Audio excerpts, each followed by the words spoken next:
First of all, hello to everyone. I'm glad to be here today and to give you an insight into my research. Thank you so much to the organizers for the invitation and putting together such an interesting program for the next 2 days. Thank you also to the speaker, Shireen Walton, for the talk she gave, and I hope that my presentation will be a good addition to what she talked about. So let me start with a short introduction in my digital media ethnography on political violence, which I conducted in the context of my dissertation research. I experimented with curatorial practices as a means of producing and transmitting knowledge to a broader audience about political violence from a decolonial perspective. And I had worked as a curator, as mentioned by Simone, for around 5 years before going back into academia in 2017. And in a more collaborative approach, I worked with scholars, artists, and other actors in the fields on publications, as well as digital and analog exhibition formats that I'll partly present here today. And in the process, I co-founded, as mentioned by Simone, together with her, the curated web application Reclaim platform, Art Against Political Violence. And that was in 2020, and co-curated the group exhibition Mind Bombs, Visual Cultures of Political Violence at the Kunsthalle Mannheim in 2021. And in my research, Instagram became a useful tool, a platform I use productively as an online research and exhibition space, and especially in the connection with Reclaim platform, as I'll show you in a bit, it was a very helpful tool.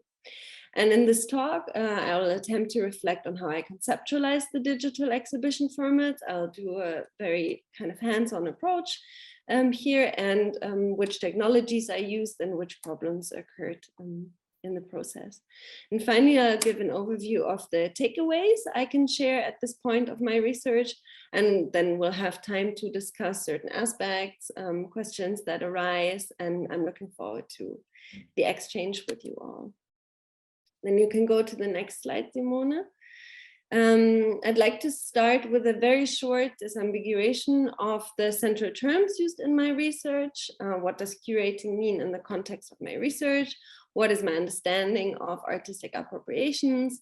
What is the meaning of the term political violence? And what is my definition of an approach to collaborative research? And after the short theoretical exploration, I'll get to the practical part and focus on 3 particular points. The curated web application Reclaim platform, my use of social media, especially Instagram, and last but not least, the analog exhibition Mind Bombs. And at the end, we'll have time to discuss this all, the takeaways of my experiences as a multimodal digital curator. And I'll kick that off with a short overview, things that I would keep in mind next time I'm setting up a project, but also things I would like to share with others who are planning to do this kind of work. And I'll be happy to hear your thoughts on the points. And then we'll come to the next slide. So for the terms, there's 4 central terms in the name of this talk I'm giving here, and these are the ones I would briefly introduce here. So curating art refers to the process of selecting, organizing, and presenting works of art, such as paintings, photography, sculptures, and installations. And an art curator is therefore responsible for identifying, acquiring, and displaying artworks in a collection, may it be digital or analog, as well as interpreting and contextualizing the artwork for the audience. And curating an art exhibition involves researching and selecting the artworks, deciding on the layout and design of the exhibition, and creating interpretive materials such as description texts and other material to enhance the viewer's understanding of the artwork. And here I want to point at certain kind of the interface of being an anthropologist and being a curator. And here I want to lean on the work of Assistant Professor Alex Flynn in the Department of Anthropology at Durham University, who contributed to the publication The Anthropologist as Curator, edited by Roger Sansi, which I find a very useful resource. And he constructs a speculative nexus of interconnection that characterizes the engagement between anthropological and with curatorial practices. 4 parallels become very visible at the interface, and I'll keep it short, but this might be a point for the discussion later. The first parallel is the accompanying or presentialism.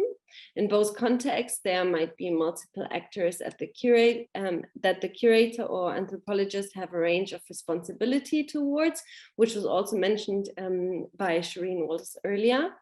And there might also arise the possibility that one is called upon to mediate what are diverse possessionalities. Then the second parallel is the extended period of time that the work is being conducted in, where certain support by the anthropologist or the curator is expected by the artist or an interlocutor. And while a relationship is being built, it is important to understand hierarchies as a third point of intersection. That was also something we heard about earlier. The anthropologist being a representative of a research institution, in my case, the University of Mainz, as well as a curator, in my case, then the Kunsthalle Mannheim, for instance. And in some cases, being a representative of a gallery or museum are often understood as gatekeepers of resources and mediators between different professionals, which is creating a shared sense of friction. And although increasingly challenged, the relationship between curator and artist, as well as anthropologist and interlocutor, are still entrenched in schemes of verticality that we're trying to deconstruct in our work.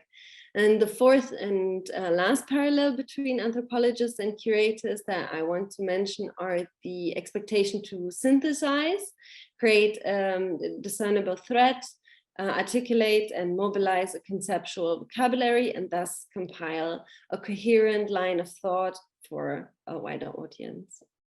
There are also very obvious and not so obvious differences between the two roles, which may lead to difficulties when an individual tries to fulfill both roles.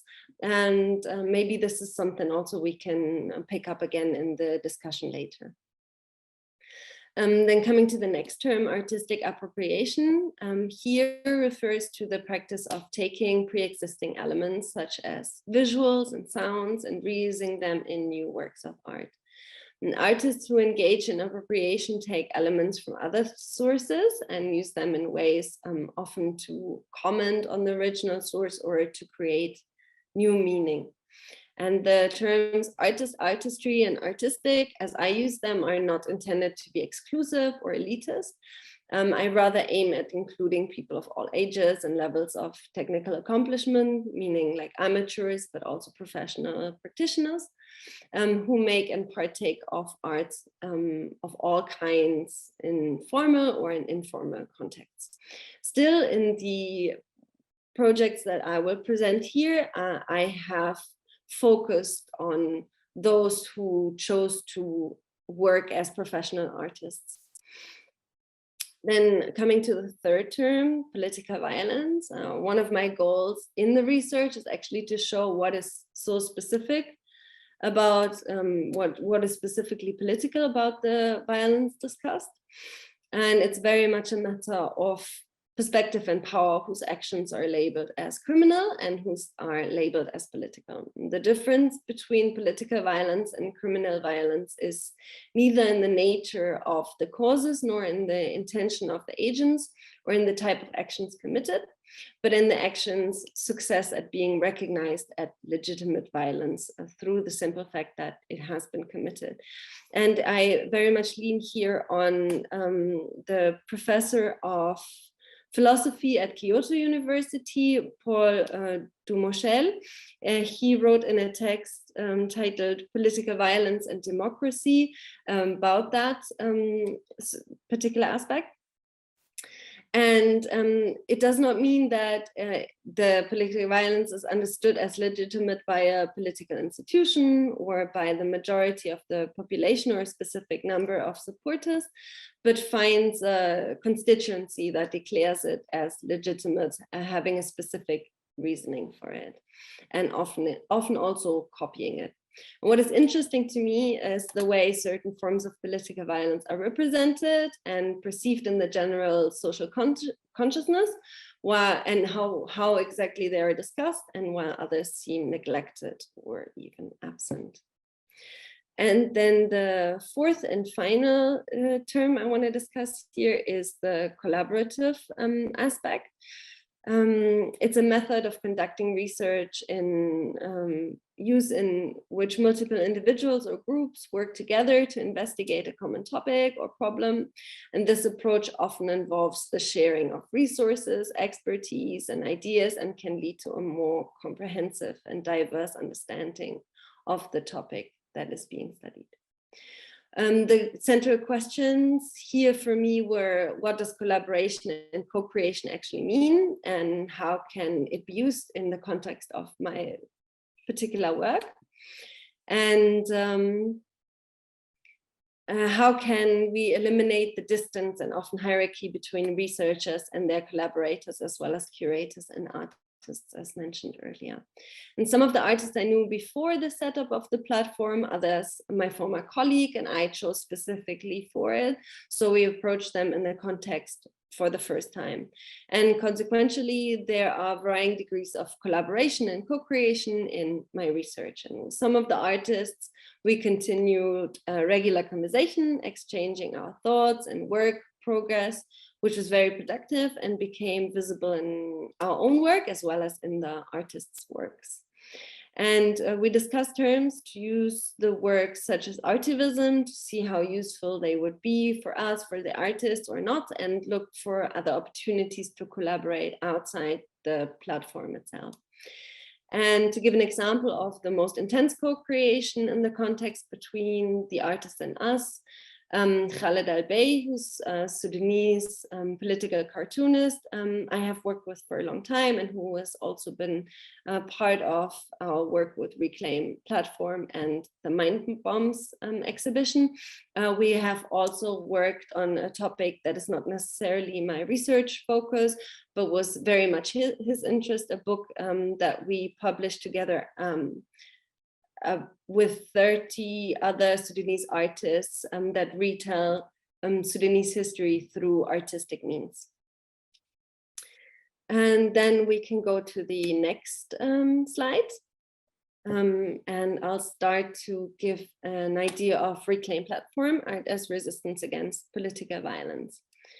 So in my dissertation research, I'm using curatorial practices, I said, and I collaborate with researchers, artists, and other actors to produce and transmit knowledge on political violence from a decolonial perspective. And my former colleague Simone Pfeiffer and I joined forces to create the Curated web application in 2020 that presents artists that engage with political violence, and it also presents our take on their work.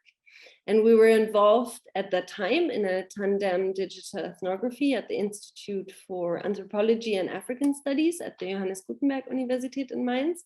And we were exploring different tools, but also working on different research questions together. And the process of setting up the platform was roughly as follows. I'll try and give an understanding of how we set it up. We knew the topic and our aim, and so we had to choose a fitting name. So we chose Reclaim, which means to recall from wrong or improper conduct, to rescue from an undesirable state, to demand or obtain the return of, or to regain possession of something. And the artists presented on the platform reclaim symbols and narratives embedded in violent imagery. We had to make certain design choices and wanted the work to be central with accompanying text, making the interconnections visible for the users. And we had to find a website builder to execute and refine our ideas. We decided to work with a company that is Vienna-based called Fluxguide, who specialized on digital exhibition solutions instead of finding a way of building it ourselves through WordPress or other platforms. We found a simple and practical structure that is divided in the following 3 menu points, which is artworks, artists, about, and news. And then we can go to the next slide where I can show you some more details.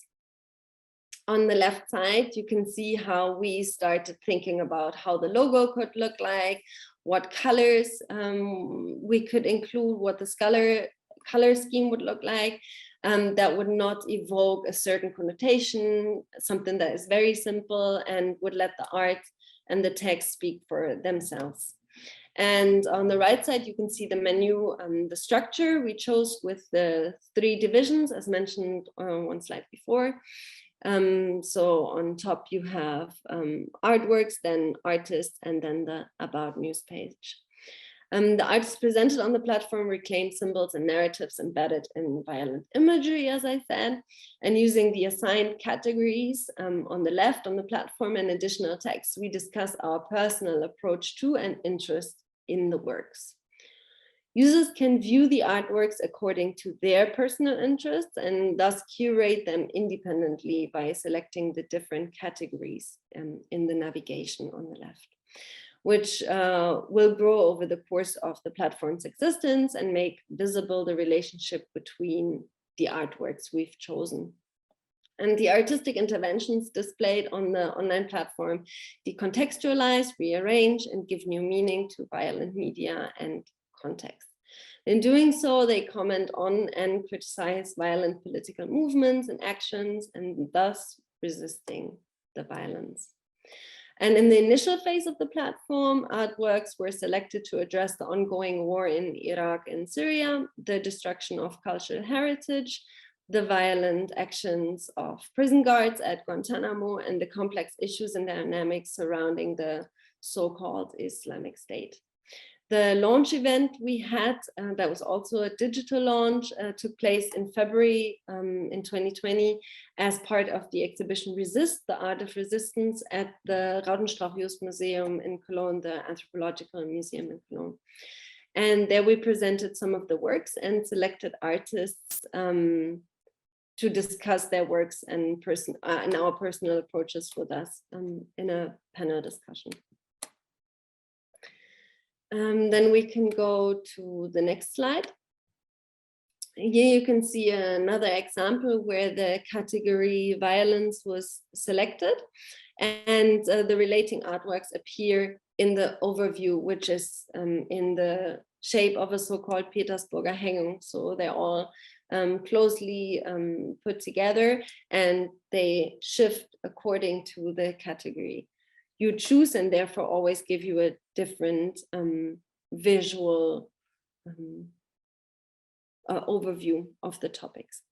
And on the upper right side, you can see an example with one of the artist pages, including the short bio of the artist, a profile picture, and the social media handle of the artist. So the users can go directly to their page if they want to find out more.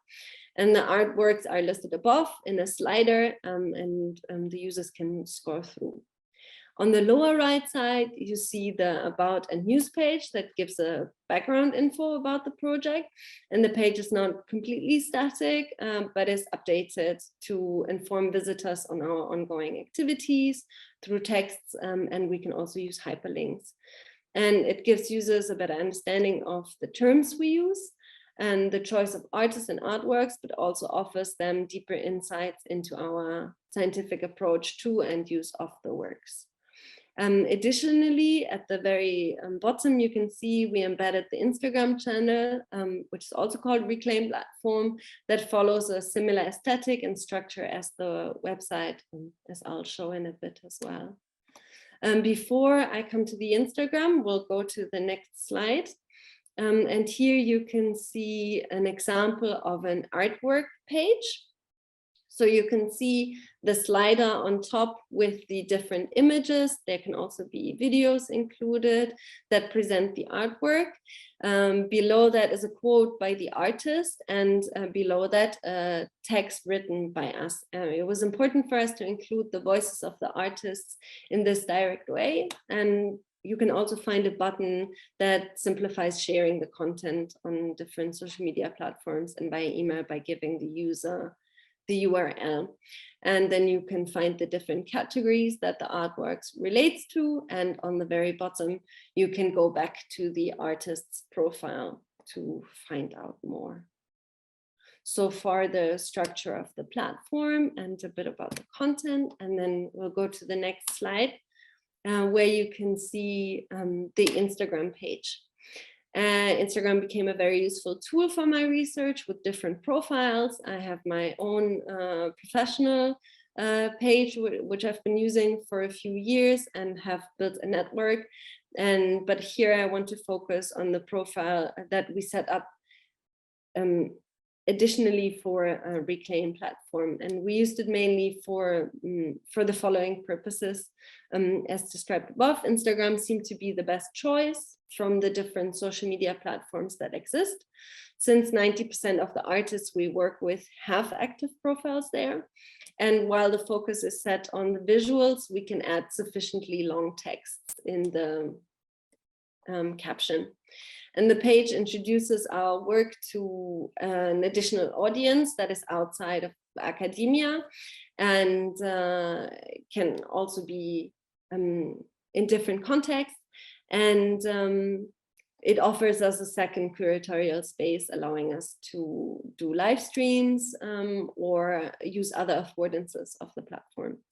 And the Instagram page also enables us to have another communication channel with the artists, which is much more direct than emails or other forms of communication. And it gives us regular updates on their ongoing work, and it shows them what we are up to. In the bio, we have information on the institutional background of ourselves in order to give transparency to our work. And we created highlights parallel to the menu points on the website to give users the opportunity to access older stories that are usually only available for 24 hours. And we obviously also link the website in the bio. Then coming to the next slide, here you can see 3 images. On the left side, you can see the current state of the page. Since we included real videos that are favored by the algorithm in comparison to posts, our clean and very simple design that look more like the website is currently a bit disrupted. Here, our recorded launch event is presented in snippets, as well as a talk from my colleague and me presenting the platform in a Zoom conversation. And on the right side, you can see a post and a reel from our page, so you understand how we construct the posts. And each post and reel is included by a short text, including hashtags that relate to the content. And sometimes comments by other users ignite a short exchange, but most of the communication actually happens within the context of the direct messaging function. And our goal was not necessarily to set up or to gain a very big audience, but also to use this as an archive and to kind of show our work and how it developed over the years. Then coming to the next point, Mind Bombs, Visual Cultures of Political Violence, which was on display between 9th of October 2021 to 24th of April 2022. And the impetus for the exhibition project was the dissertation of the curator, Dr. Sebastian Baden, who was at the time curator for contemporary art, sculptures, and media at the Kunsthalle Mannheim. Now, a junior research group in Mainz was invited to participate in the exhibition as scientific advisors, and me as a co-curator. And on the occasion of the 10th commemoration day of the NSU self-disclosure, the 20th commemoration day of September 11th, and the 30th commemoration days of Hoyerswerda, it primarily considered the question, what does art do to counter the aesthetics of political violence? And the exhibition shows how different artists react to terms such as terrorism and terrorist attacks, and thereby engage in a counter image production. It began with the French Revolution, and the exhibition dealt with continuities of right-wing extremist violence since the beginning of the last century, the time of the Red Army faction in Germany, so-called social revolutionary terrorism, and current communiques of the so-called Islamic State. The last one being the section that I was mainly responsible for. And in the works, the artists, like we showed comics, sculptures, installations, paintings, photographs, and the artists engaged with the topics in varying forms and offered the visitors an insight to their interpretation of the violence that occurred. And the artists in the exhibition use archives and documentary work, making the hidden visible and creating undiscovered contexts. Then coming to the next slide, you can see a bit of how my work in that moment changed very much. My idea was to bring a lot of the artists and works that we showed in Reclaim and that I had engaged with for a while, to bring them from the digital to the analog space. And I wanted to choose some of the artworks that were already presented, but also create something more site-specific for the space. And it was a challenge to bring the works from the digital into the physical space for different reasons. And we used models like the ones you can see here to find out how to connect the three different sections, how to create interconnections like we did on Reclaim platform with the Petersburger hanging way of presenting the works, and how to show the artist engagement with diverse topics and also diverse mediums. Then coming to the next slide, here's an exhibition view from one of the three rooms that shows two of these sections in one space. In the upper right corner, you can see an artwork of Khaled Albey, which I mentioned at the beginning, who was also featured on Reclaim platform and became my main collaborator, like my main artist collaborator in the research. And his work appropriates the creation of Adam by Michelangelo, setting a focus on religion and violence. And the accompanying publication, which you can see in the lower right, was more than an exhibition catalog. It didn't just describe the work, but it included a variety of articles that focused on different topics, contextualizing the exhibition further from a variety of disciplines. Then coming to the next slide, lastly, this analog exhibition that I just talked about found its way back into the digital realm with a virtual tour on the website of the museum. So even though it's not on display in the museum itself anymore, you can still access the exhibition if you're interested. Here, the users can click themselves through the space, similar to the navigation in Google Maps. So this is a very different experience to Reclaim platform, but complements the presentation of the works and our engagements with them. Then coming to the last slide, because time is running as well, I'd be happy to get into the discussion. I wrote some points that are, as I mentioned at the beginning, that are relevant for myself continuing this work, but that I would also love to discuss here, and that could be very useful for people who are interested in this kind of work, that they should consider before they start. So knowing the audience and finding the best platform accordingly.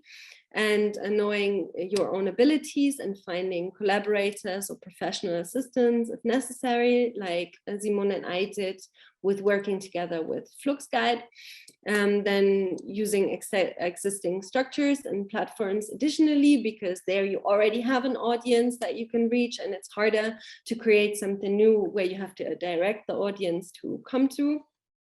Then find longer term solutions, because the problem is also if you work with a company and your funding is not ongoing, then you will have to see how to get additional funding, which is usually harder than get the seed funding for a project. Then it's very important to understand the copyright and intellectual property laws of the country you work in, or also online safety measurements, especially when you work with a sensitive topic as we did with political violence. And then it's very important to become familiar with digital storytelling, I think, and to create engaging narratives for the audience, because there is such a big variety of offers nowadays online. So you kind of have to stand out and find a way of engaging the audience. It is very helpful, I think, as well, to build a kind of a sense of community and bring a group together that continues from there on to be interested in a certain endeavor. And I think what is also very useful is acquire knowledge through using analytics, see who goes to your page or social media platform, who's interested, what is the age group, and what does this tell you about your own work, your successes, but also your the issues that your work has. And the last point, which we always have to keep in mind, which was also discussed by Shireen earlier, how can we do something that is inclusive in its accessibility and also creates equity among users. And I think that is not always easy, especially in transnational contexts. And we always have to be very creative in trying to find out how we can push the boundaries and find another way of presenting works that is more inclusive. And so this is it from my side, and I'd be happy to jump with all of you into a discussion now.